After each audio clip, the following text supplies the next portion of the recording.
Merci Jean-Philippe, merci de cette invitation qui m'a fait découvrir, enfin découvrir pas vraiment, mais qui m'a fait revoir Caen et découvrir Guillaume le Conquérant. Mais je suis un peu sur ma faim parce que je ne connais pas l'histoire, la fin de l'histoire, mais bon. Bref, donc il faudrait peut-être ouvrir le topo.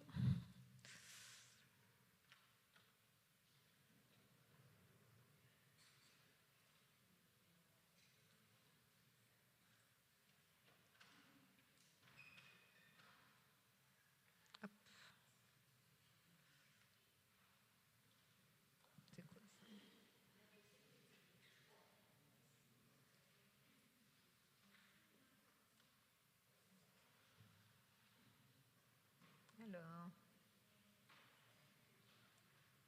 bon. Pourquoi il ne veut pas me l'ouvrir? Bien, donc je me présente effectivement, je travaille à Paris, je suis chef du service d'anesthésie et réanimation et au sein de ce service se situe une unité de réanimation brûlée qui a un volume d'activité assez importante puisque c'est la seule réanimation pédiatrique strictement dédiée aux brûlés de France.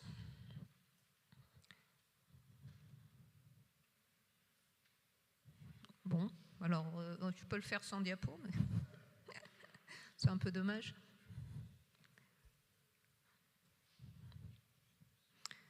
Voilà.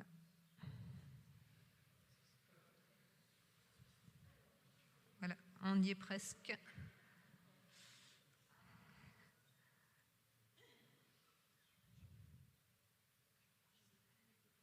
Non. Plein écran.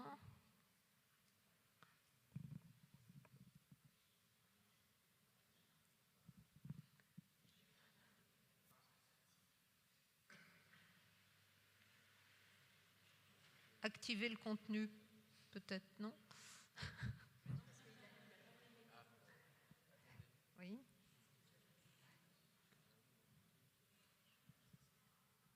Pardon.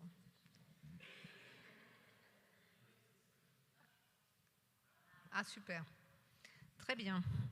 Alors, allons-y. Donc, on va faire une overview assez rapide et synthétique parce qu'évidemment, c'est un sujet important en termes de volume. Donc, en France, il y a environ entre 8 et 9 000 patients hospitalisés pour brûlures. Donc, quand on dit hospitalisation, c'est que déjà, ce sont des brûlures, c'est pas juste la petite brûlure anodine.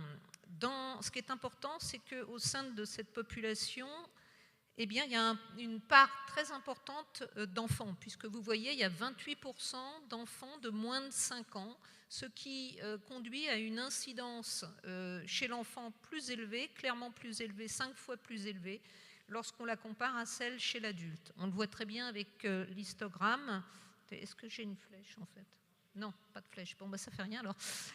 L'histogramme, vous voyez sur l'axe des X, c'est des catégories d'âge. Et quand on regarde un petit peu plus précisément la première colonne, qui est les 0-4 ans, on s'aperçoit qu'au sein de cette population, il y a encore un pic important qui se situe entre 1 et 2 ans. Donc voilà, ce sont donc de jeunes enfants qui sont le plus souvent hospitalisés pour brûlures dans ce contexte.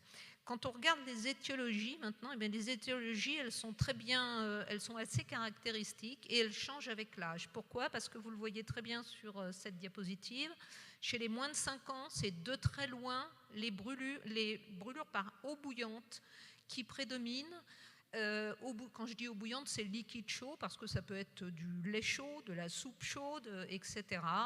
Et puis, par ailleurs, il y a à peu près 10-15% des brûlures qui restent et qui sont très souvent liées à un contact avec un solide chaud, c'est les plaques de four, il y a tout un tas de variantes, les fers à repasser par exemple, qui conduisent à ce type de brûlure. Sur le graphique qui est en haut à droite, vous retrouvez, ça c'est donc les étiologies toujours en fonction de l'âge et du sexe d'ailleurs.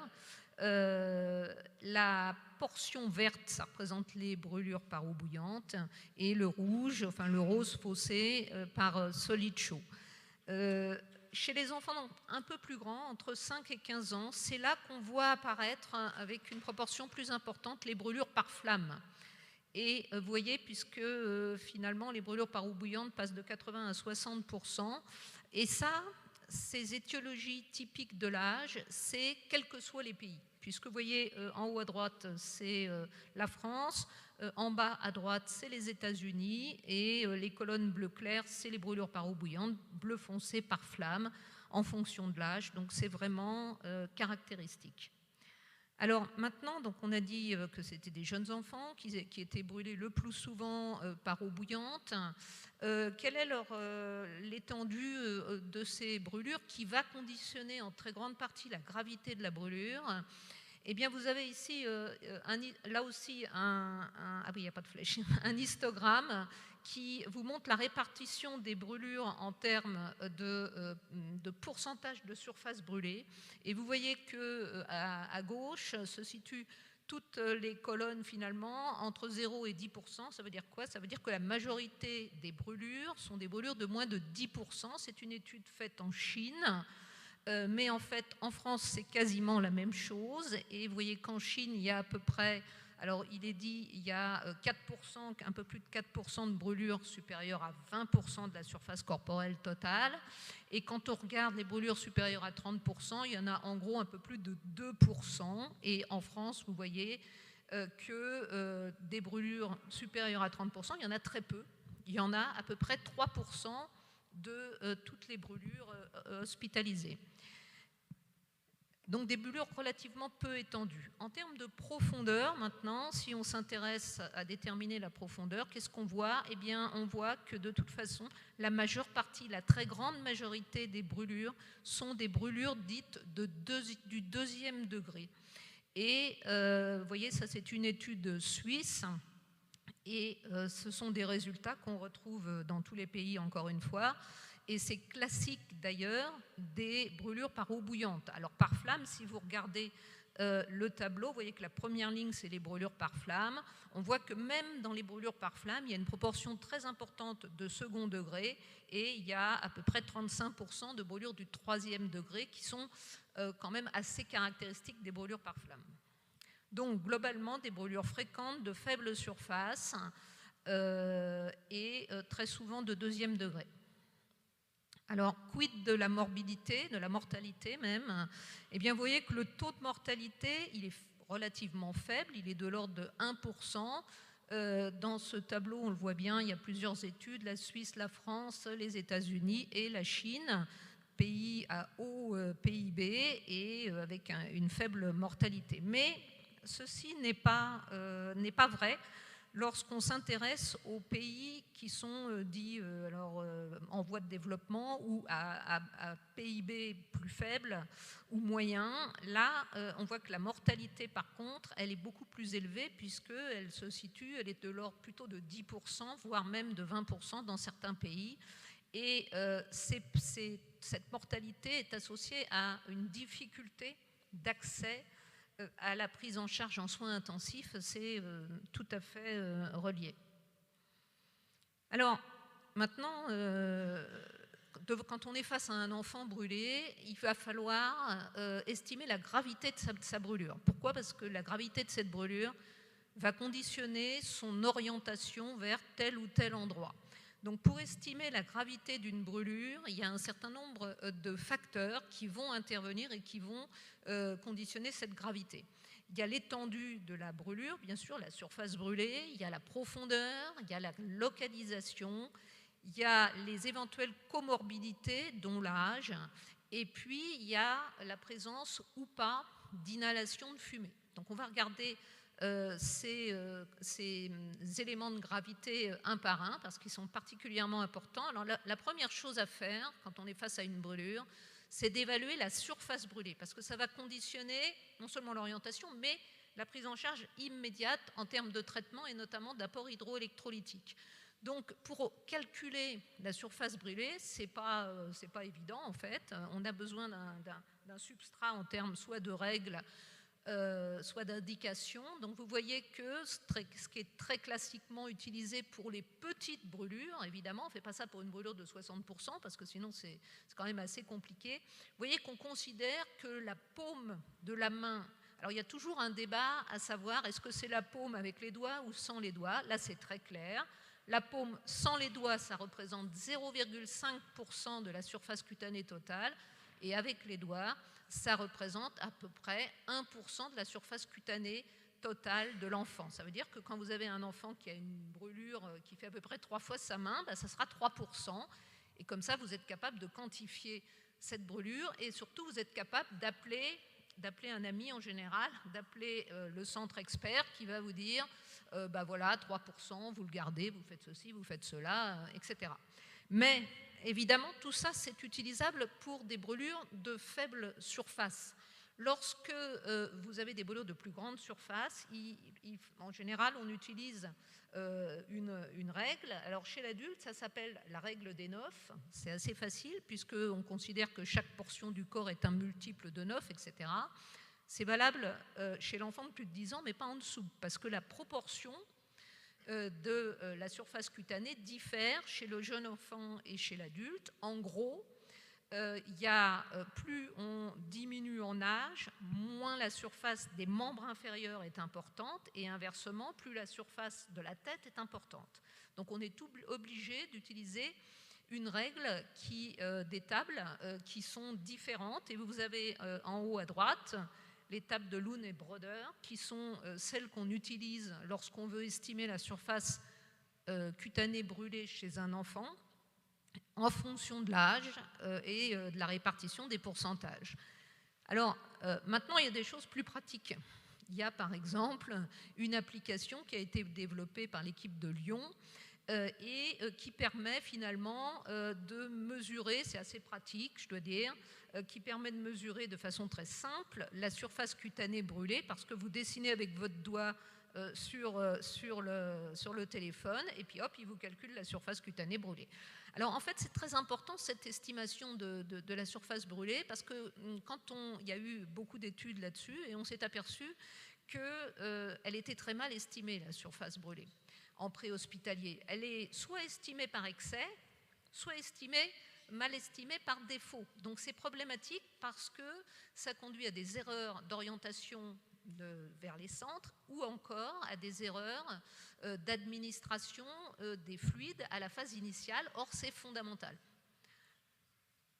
Alors, voilà une étude que j'aime beaucoup. C'est une étude qui était parue dans le Lancet.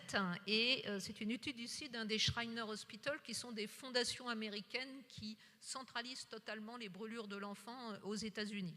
Et dans cette étude, ils ont regardé finalement s'il y avait un seuil de mortalité qui permettait, un seuil de surface cutanée brûlée qui était associé avec un niveau de mortalité particulier. Donc pour ça, ils ont pris, c'est une étude observationnelle, ils ont regardé pendant 10 ans leur cohorte d'enfants, ils n'ont gardé que tous ceux qui étaient brûlés à plus de 30%, et vous voyez que ça en fait quand même 950, ce qui est considérable.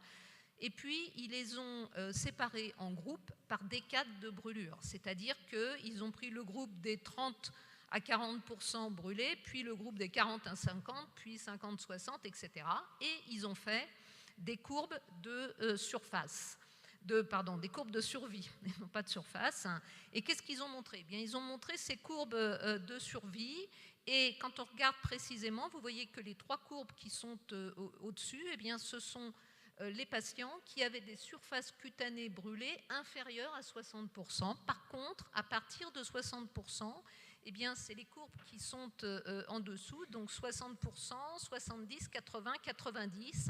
Eh bien, plus la surface augmente, plus la mortalité augmente. Il existe donc, en tout cas c'est la conclusion des auteurs, un seuil de surface cutanée brûlée au-delà duquel on observe une surmortalité, une augmentation des complications notamment infectieuses et une augmentation de l'incidence des défaillances d'organes. Donc plus de 60%, c'est un seuil de gravité en fait en pratique majeure dans la brûlure.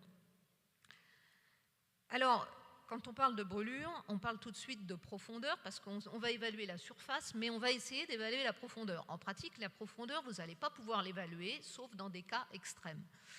Ce jeune garçon, par exemple, lui, il a typiquement un profil de brûlure du premier degré. Ce n'est pas très fréquent d'en rencontrer des brûlures du premier degré, mais en l'occurrence, c'était un coup de soleil qu'il avait eu, cet enfant. Il a été transféré dans notre unité de réanimation parce qu'il était brûlé par le soleil, devant, derrière, et il était extrêmement douloureux. C'est pour ça qu'on l'a pris chez nous.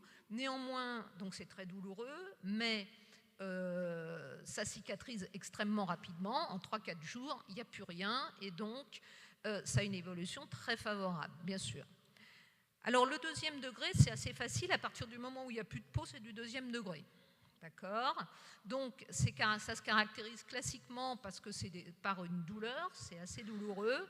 Le temps de recoloration cutanée, bon, en général il est présent, mais ça peut être variable. Et là encore, vous êtes dans du deuxième degré superficiel.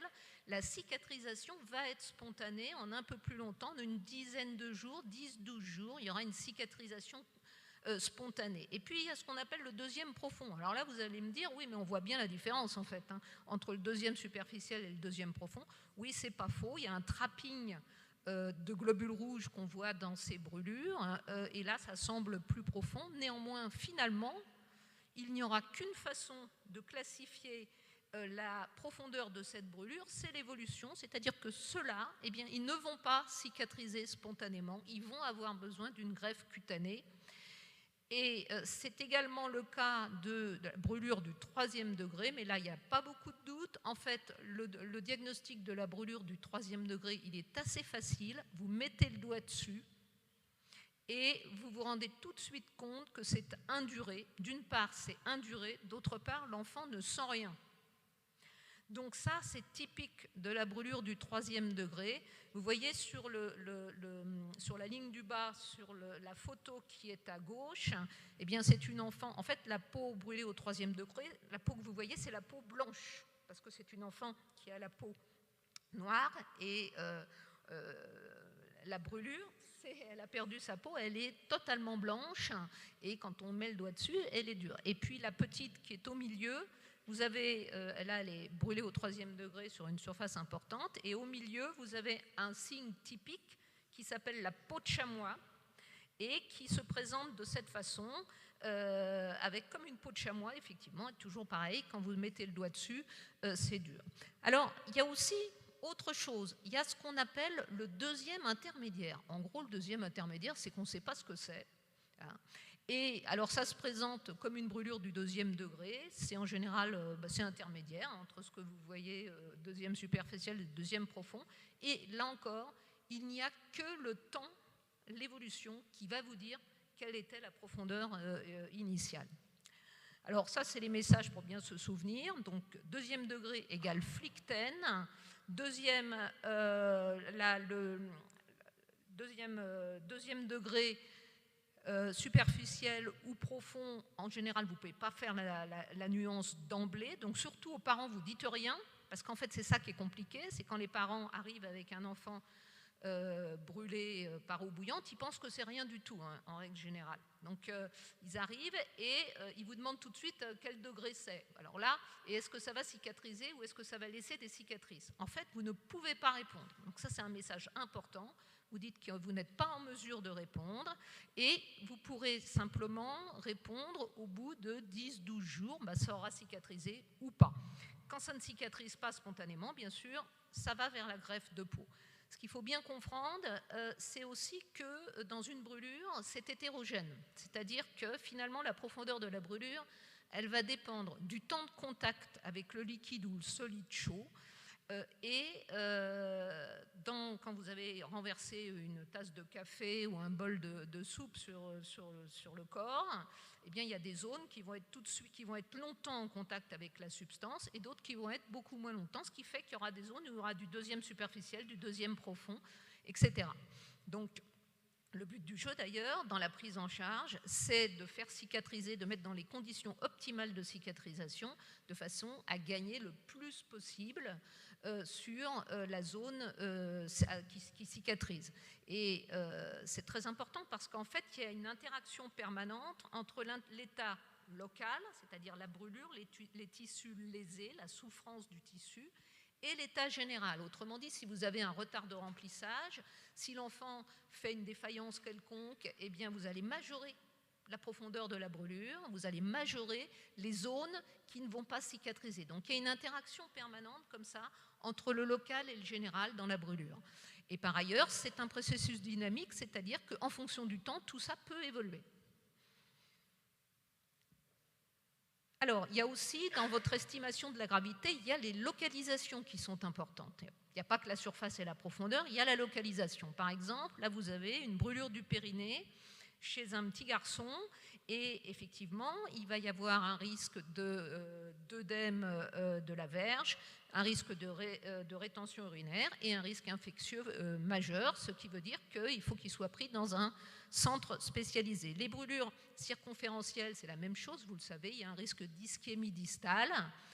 Les risques fonctionnels, c'est les articulations. Et puis les brûlures des extrémités, c'est extrêmement douloureux. D'abord, il y a un risque fonctionnel et d'autre part, c'est très douloureux. Donc là encore, ça survient sur de jeunes enfants. Là encore, ça nécessite une prise en charge particulière. Le visage, c'est un peu la même chose. Le visage, il y a un risque fonctionnel pour l'ouverture de bouche et il y a un risque esthétique, bien entendu. Dernier point qui va intervenir, ce sont les éventuelles comorbidités, parce qu'en fait, eh bien, évidemment, il y a un certain nombre de circonstances qui vont complexifier un peu la prise en charge générale. Évidemment l'âge, c'est-à-dire que plus les enfants sont jeunes, et actuellement on voit des brûlures chez des enfants très jeunes, on a reçu un cette semaine qui avait 2 mois, il a pris la tasse de café sur les 2 pieds. Donc les enfants sont transportés un petit peu partout et donc ils sont forcément, ils peuvent être sujets à des accidents. Voilà, donc de jeunes enfants, évidemment, plus les enfants sont jeunes, plus c'est particulier, plus ça nécessite une prise en charge spécialisée. Et puis tous ceux qui ont des pathologies de base. Et en fait, il y a beaucoup d'enfants, par exemple, qui ont des troubles neurologiques, qui sont donc un petit peu incontrôlables et qui vont être victimes d'accidents de liquides bouillants qui vont être renversés, etc. Bon, je vous les avais toutes citées, je ne vais pas les citer une par une, les pathologies chroniques, d'ailleurs il y en a sûrement d'autres. Par exemple, le petit que vous voyez qui est le dernier en bas, celui-là, il avait une malformation de base, une malformation du maxillaire, et donc ça représentait, il n'était pas beaucoup brûlé, mais dans la gestion de cet enfant, c'était potentiellement un problème particulier et donc une raison d'être pris en charge dans une équipe spécialisée. Et puis évidemment, ils peuvent être aussi malades pendant qu'ils se brûlent. Le plus typique, c'est la bronchiolite, bien entendu. Voilà. Donc, en fait, c'est ce que je vous disais, c'est-à-dire que tout ce qui complexifie la prise en charge, eh bien, augmente, disons, la nécessité d'une prise en charge spécialisée. Donc, de façon synthétique, vous avez ici les critères classiques de transfert dans des centres spécialisés. Toutes les brûlures du 2e degré supérieures à 10%, parce qu'effectivement, ça demande quand même une certaine habitude dans la prise en charge. Les brûlures du 3e degré de plus de 5%, on ne va pas tout détailler parce que finalement, je vous ai quasiment déjà tout dit. Les inhalations de fumée, bien entendu, on va le revoir parce que c'est un risque supplémentaire respiratoire. Et voilà, les conditions sociales aussi qui peuvent être des fois un peu particulières et qui vont faire qu'on ne laissera pas l'enfant se faire suivre en ambulatoire. Voilà. Donc, une fois que vous avez déterminé le niveau de gravité de la brûlure et que vous êtes en charge de cet enfant, bien entendu, les lignes de prise en charge, elles sont tout à fait classiques, vous les connaissez. D'abord, on s'assure d'une oxygénation correcte et d'une ventilation correcte. Puis après, on a un objectif hémodynamique et donc, dans ce contexte hydroélectrolytique, l'analgésie, la prévention de l'infection. Bref, on ne va pas toutes les détailler là parce que, en fait, je n'ai pas suffisamment de temps, mais je vais vous parler des 4 premières qui interviennent dans la prise en charge immédiate. Donc, la première question qu'on va se poser en termes de respiration et d'oxygénation, c'est cet enfant a-t-il pu avoir une inhalation de fumée? Pourquoi? Parce que l'inhalation de fumée, ça assombrit considérablement le pronostic, que ce soit pour une surface donnée ou que ce soit en fonction de l'âge. Comme vous le voyez ici, vous avez dans les histogrammes la mortalité en fonction de l'âge avec ou sans inhalations de fumée, et même chose dans la courbe d'à côté, mais en fonction de la surface brûlée. Donc, quelles que soient les conditions, ça majeure les problèmes. Ça, c'est le premier point. Alors, comment on va faire le diagnostic de cette inhalation possible de fumée? Ça se fait essentiellement sur l'anamnèse. C'est sûr que si on vous dit qu'il a pris une tasse d'eau sur la tête, a priori, il n'a pas inhalé de fumée, mais vous verrez que ça peut quand même avoir des conséquences respiratoires. Les signes cliniques, c'est très classique, c'est de la suie sur le visage et autour du nez. Il peut y avoir des signes respiratoires. Donc, qu'est-ce qu'on fait dans ces cas-là? Eh bien, on s'assure déjà qu'il n'y ait pas de détresse respiratoire. On fait une oxygénothérapie. Avant, on disait qu'il faut faire systématiquement une bronchoscopie, parce que de toute façon, on a besoin de savoir s'il y a de la suie ou pas, etc. Et puis finalement, il y a eu des RPP il y a 4 ans concernant justement la prise en charge du brûlé. Et puis finalement, on s'est aperçu qu'il y avait des risques inutiles qui étaient pris pour la réalisation de ces endoscopies bronchiques sur des enfants qui des fois ne vont pas bien, parce qu'un enfant brûlé par flamme, en général, il n'est pas très frais. Donc si en plus il faut rajouter une endoscopie bronchique dans un centre, par exemple, qui n'est pas totalement expert dans ce domaine, eh bien on prend des risques supplémentaires qui ne sont pas finalement justifiés. Parce que, en fait, ce qu'on va faire, c'est qu'on va se fier à la clinique, et donc le traitement, c'est l'oxygénothérapie. Il y a 2 risques dans l'inhalation de fumée, outre la brûlure directe des voies aériennes. Il y a l'intoxication au CO et l'intoxication au cyanure. L'intoxication au cyanure, chez l'enfant, on s'en affranchit assez rapidement parce qu'on administre systématiquement l'antidote qui est de la cyanocobalaminine ou le cyanokit, alors que chez l'adulte, on ne le fait plus systématiquement. Chez l'enfant, ça reste une préconisation systématique. Et puis l'intox au CO, eh bien, soit il y a des signes cliniques évidents, il y a un dosage de CO en faveur d'un transfert pour un caisson hyperbare, en sachant que ça se fait très très peu et que finalement la prise en charge, c'est essentiellement l'oxygénothérapie. Voilà. Donc ça, c'est vraiment extrêmement important de le déterminer d'emblée. Et quand on a un doute, on fait de toute façon le cyanokit. Alors, est-ce qu'il y a d'autres qu'est-ce qu'on fait une fois qu'on a éliminé finalement l'inhalation de fumée? Eh bien, on cherche à savoir quand même s'il y a une atteinte susglottique. C'est assez rare, mais vous voyez cet enfant, par exemple, eh bien, il a simplement été brûlé avec un biberon qui sortait du micro-ondes, et il a été intubé sur détresse respiratoire. Pas chez nous, avant d'arriver chez nous, et quand il est arrivé à Trousseau, on s'est dit, oh là là, encore une intubation par excès. Et machinalement, quand même, avant d'enlever le tube, on a fait une fibroscopie. On est allé voir. Et là, on s'est aperçu que ce n'était pas du tout par excès, que ça avait été parfaitement bien réalisé, c'est-à-dire qu'il y avait une brûlure de l'épiglotte et une brûlure des aryténoïdes, simplement par du liquide chaud. En fait, il avait hurlé et le liquide était parvenu au niveau du larynx. Donc ça peut arriver, on en a eu un autre il n'y a pas très longtemps, donc c'est possible. Il faut quand même se méfier de ça, notamment sur les brûlures qui atteignent la bouche et le péribuccal.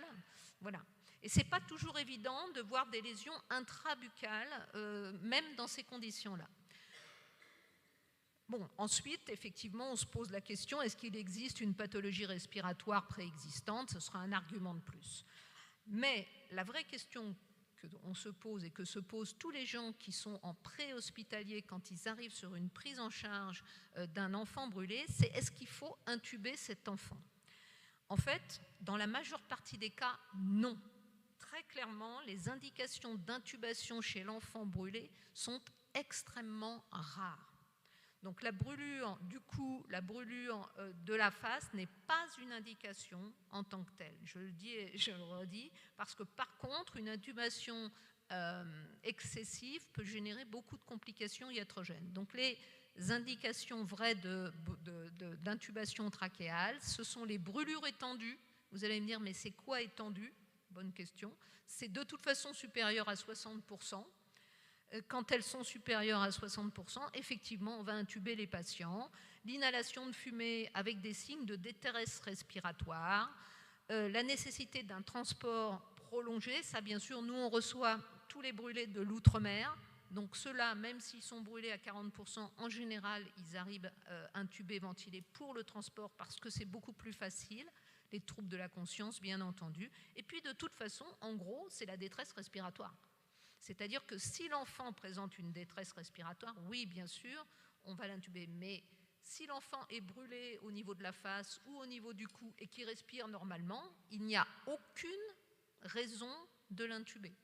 Parce que ce n'est pas secondairement qu'il va se dégrader. Secondairement, il va gonfler, oui, mais il va gonfler en superficie, pas en profondeur. Parce qu'il ne sera pas brûlé celui-là en profondeur.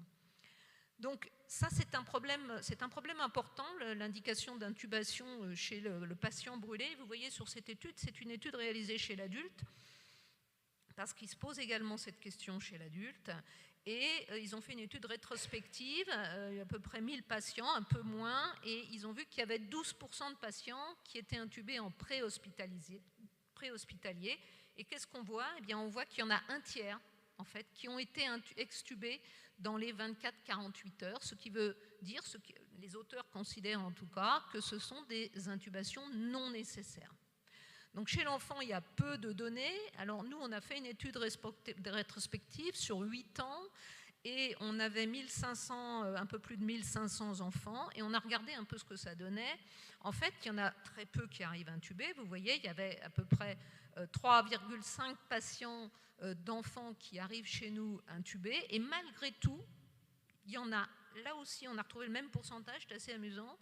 Il y en a un tiers qui ont été extubés d'emblée parce qu'il y avait une intubation par excès dans ce contexte. Et on a regardé un peu les facteurs de risque et vous voyez sur la régression à droite, vous voyez que finalement quand on a, alors on n'a pas le temps de tout détailler, mais les courbes bleues c'est les brûlures par eau bouillante, les courbes rouges c'est les brûlures par flamme. Quand elles sont pleines, il y a une atteinte faciale et quand elles sont en pointillé, il n'y a pas d'atteinte faciale. Et vous voyez que finalement, pour un brûlé, si vous suivez la courbe bleue pointillée, c'est-à-dire un brûlé par eau bouillante, vous voyez que eh bien, pour avoir une probabilité de nécessiter une intubation trachéale même à 0,5, il faut qu'il soit brûlé autour de 70-80%. Donc ça veut dire que quand il est à 40%, il n'a quasiment pas de risque d'avoir besoin d'une intubation trachéale. Et puis on peut le décliner après. Alors quand on est par flamme, évidemment, on a un petit peu plus de risques, etc. Globalement, ce qui conditionne le plus la nécessité d'intubation, c'est la surface cutanée brûlée. Alors, en pratique, finalement, comment ça se passe ? Eh bien, vous voyez que le plus souvent, finalement, les enfants, ils vont avoir besoin d'une oxygénothérapie simple. Alors, très souvent maintenant, à l'Optiflow, bien sûr, ça facilite l'administration. La VNI est pas mal utilisée également, même quand on a une brûlure de la face, hein, c'est pas un problème finalement. L'intubation, elle est rare. Alors là, les enfants que vous voyez avec une intubation, c'était des enfants qui étaient brûlés à plus de 60%. Et de toute façon, ces enfants-là, nous, ils sont effectivement intubés et ils sont trachéotomisés très vite dans les 72 heures après leur arrivée chez nous parce qu'on sait que la prise en charge va être très prolongée et ils auront besoin de ce contrôle des voies aériennes. Voilà, donc là on a parlé de la ventilation, c'est clair, indication d'intubation trachéale relativement rare. Maintenant, on va parler des apports hydroélectrolytiques, parce qu'en fait, c'est la première ligne de traitement, c'est la deuxième ligne après la respiration, mais c'est un point extrêmement important. Donc déjà, ce qu'il faut savoir, c'est qu'un brûlé de moins de 5%, a priori, il n'a pas besoin de perfusion. C'est toujours pareil, il faut éviter d'être iatrogène. On est vraiment toujours dans une balance ne pas être délétère, à la fois traité sans être délétère. De 5 à 10%, on ne mettra pas systématiquement une perfusion. Par contre, on s'assurera que l'enfant a des apports péros qui soient suffisants Et si jamais on voit que ce n'est pas suffisant, là, on mettra en place une perfusion. En l'occurrence, ce n'est pas nous qui les mettons, parce que ces enfants, on les voit rarement. Voilà. Par contre, pour une brûlure à plus de 10%, il faut mettre en place une voie veineuse et il faut administrer des apports hydroélectrolytiques. Et quand je dis il faut mettre en place une voie d'abord intraveineuse, ce n'est pas toujours évident, bien entendu, surtout sur des grands brûlés, parce que très souvent, ça peut être même très difficile. Dans ces cas-là, il faut mettre en place un cathéter intraosseux. Il n'y a pas de question à se poser, il faut qu'il y ait des apports hydriques chez ces enfants, parce que le retard qu'on va prendre eh bien, va complexifier encore la prise en charge ensuite. Donc, le bon volume au bon moment. OK. Alors, pourquoi on a besoin de ces apports? Vous le savez, quand on se fait une brûlure, n'importe qui, quand on se brûle, on s'aperçoit qu'on gonfle très rapidement, qu'on a de l'œdème. Et donc, il y a un switch de l'eau corporelle, de l'intravasculaire vers l'interstitiel en péri-brûlure. Donc, tout ça va conduire bien sûr à une hypovolémie, c'est la conséquence majeure de la brûlure. C'est d'autant plus important que la brûlure, la superficie de la brûlure est importante. Et en parallèle, pour compenser ça, il va falloir administrer une perfusion pour assurer l'oxygénation, évidemment, la perfusion des organes vitaux, mais sans induire de surcharge. Parce que là, on va être dans un domaine un petit peu délicat. On va le voir après pourquoi. Parce qu'on est dans un contexte où, en fait, très vite, cette brûlure va induire une réponse inflammatoire majeure. Et à partir du moment où la réponse inflammatoire est déclenchée, eh bien, il va y avoir des troubles de la perméabilité capillaire. Et là, on va rentrer dans un cycle de passage du liquide, d'accumulation de liquide dans le secteur interstitiel, avec malgré tout une hypovolémie qui persiste. Donc, on est dans un cercle vicieux de surcharge associé à l'hypovolémie. C'est le classique de la brûlure de surface élevée. Donc ça, c'est ce qui arrive autour de 20% de surface brûlée, à partir de 20% de surface brûlée. Donc pour compenser les apports hydriques, il y a des règles, il existe des règles. Vous avez ici la règle de Carvajal. Je ne vais pas m'étendre sur celle-ci parce que moi je la trouve compliquée et en pratique, les gens ils l'appliquent en général assez mal. Et je vous mets celle-ci qui est la règle de Parkland, qui est simple à connaître. 3 millilitres, il faut administrer à votre enfant à la fois les apports de base qui sont faciles à calculer avec une clarette des 4 de 1, mais en plus les apports liés à la brûlure qui sont proportionnels à la surface de cette brûlure. Vous voyez que dans les 24 premières heures, c'est 3 millilitres multiplié par la surface brûlée, multiplié par le poids. Tout est écrit, vous en administrez la moitié sur les 8 premières heures et l'autre moitié sur les 16 heures qui suivent. Donc, et puis ensuite, ça décroît progressivement. Les solutés utilisés sont extrêmement simples. C'est du Ringer lactate associé à du glucosé avec des proportions qui vont dépendre de l'âge de l'enfant. Moins d'1 an, 50% de chacun. Et au-delà d'1 an, on mettra 2 tiers de Ringer, 1 tiers de glucosé. C'est des classiques, c'est presque de la recette de cuisine. C'est ce qui est marqué là, on ne va pas détailler. Juste pour vous montrer les volumes qu'on est amené à perfuser. Je suis en retard ? Ah, bon, alors je vais accélérer. Donc, juste pour vous dire que vous voyez que les volumes sont considérables lorsqu'on est face à des brûlures importantes. Le monitorage, il est extrêmement restreint. On est dans le contexte de la pédiatrie des jeunes enfants. Et on va se fier, le but du jeu, ça va être de maintenir la pression artérielle, bien sûr. Le seul monitorage qu'on utilise de façon itérative, c'est l'échocardiographie transthoracique qu'on fait de façon ponctuelle pour voir où en est la volémie et pour voir l'inotropisme cardiaque. La surveillance, elle repose sur des paramètres parfaitement classiques, la diurèse, les apports, les niveaux de natrémie, etc. Un point important, c'est la compensation de l'albumine, parce qu'il y a une perte en albumine extrêmement importante durant la brûlure, proportionnelle à la surface encore une fois, et il faudra maintenir cette albuminémie au-delà de 30 grammes, c'est extrêmement important. Donc beaucoup de volume dans les premières heures. Par contre, après, il va falloir restreindre de façon importante parce que nous serons dans le contexte de la brûlure, de l'inflammation. J'ai encore combien de minutes, Gilles, dis-moi. D'accord, bon, bah ça fait rien, j'assume. D'accord, bref, juste pour vous dire que cette inflammation majeure, c'est ce qu'on appelle le CIRS. Fabrice en a parlé ce matin. Dans la brûlure, c'est un classique. Vous voyez que 70%, ça c'est une série de chez nous, des enfants brûlés présentent ce CIRS. C'est très compliqué à gérer parce que c'est la même symptomatologie que l'infection et que par ailleurs ces enfants sont très vulnérables à l'infection et que donc on est en permanence dans un dilemme, à savoir faut-il ou pas, est-ce de l'infection, est-ce simplement du CIRS, antibiotique, pas antibiotique, voilà. Donc les infections, c'est très fréquent. Première cause de décès, je ne vais pas aller beaucoup plus loin, c'est normal, le contexte est très favorisant. Plus on est brûlé en surface, plus on va s'infecter, on l'a déjà vu tout à l'heure. Donc il faut conduire, c'est ça, exactement, il faut faire très attention à l'antisepsie locale, faire en sorte que la brûlure reste le moins possible colonisée par les bactéries, ne pas utiliser les antibiotiques de façon extensive et surtout dans sa conduite, être le moins invasif possible. Hop, je vais aller très vite là-dessus. Ça, c'est la prise en charge. En l'occurrence, c'est ce qu'on fait chez nous. Donc, c'est un exemple.